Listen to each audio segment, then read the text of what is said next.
இங்கிலீஷ்ல நமக்கு ரொம்ப காலங்காலமா இருக்க மிகப்பெரிய பிரச்சனை என்னன்னு பாத்தீங்கன்னா இந்த லெட்டர் ரைட்டிங் தாங்க. நம்ம ஸ்கூல்ல இருந்து இந்த லெட்டர் ரைட்டிங் அப்படிங்கிறது நம்மள துரத்துக்கிட்டே வரும். அந்த லெட்டர் ரைட்டிங் அப்படியே இப்போ நமக்கு ஆஃபீஸ்ல போனோம் அப்படின்னா மெயிலா கம்போஸ் ஆகி மாறி இருக்கு இல்லையா? ஸோ இந்த லெட்டர் ரைட்டிங் இமெயில் அப்படிங்கிறதுலாம் மெயில் அனுப்புறது அப்படிங்கிறத நம்ம எப்படி பண்றது இங்கிலீஷ்ல?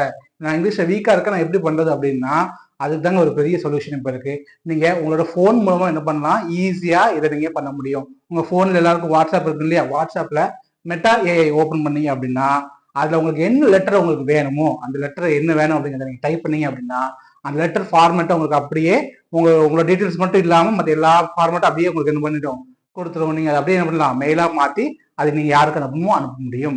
இல்லப்பா எனக்கு தான் இங்கிலீஷே எனக்கு தான் வர மாட்டேங்குது, அதை வந்து நான் கஷ்டப்படுறேன் அப்படின்னு நீங்க யோசிச்சீங்க அப்படின்னா நீங்க எந்த அளவுக்கு புரோக்கன் இங்கிலீஷ்ல அனுப்பினாலும் பரவாயில்ல, இல்ல நான் இப்ப காமிக்கிற மாதிரி நீங்க வெறும் முக்கியமான ஹைலைட்டான மேட்டர் மட்டும் சொன்னா கூட போதும். அது என்ன ஆகும், ஈஸியா உங்களுக்கு அந்த உங்களுக்கு என்ன லெட்டர் வேணுமோ அதை நமக்கு கொடுத்துரும். இப்போ நம்ம ஒரு எக்ஸாம்பிளே நீங்க பாத்தீங்க அப்படின்னா நம்ம என்ன செய்வோம், old ATM theft new ATM apply அப்படின்னு நம்ம கொடுத்துருக்கோம் இல்லையா? ஸோ இந்த மாதிரி நீங்க நீங்க முக்கியமான வேர்ட்ஸை மட்டும் நீங்க கொடுத்தா கூட உங்களுக்கு என்ன லெட்டர் வேணுமோ அந்த லெட்டரை ஆட்டோமேட்டிக்கா ஜென்ரேட் பண்ணி மெட்டா கொடுத்துரும். நீங்க உங்களோட பர்சனல் இன்ஃபர்மேஷன் மட்டும் எடிட் பண்ணி அது எல்லாத்தையும் அதே இதில் கொடுத்துடலாம்.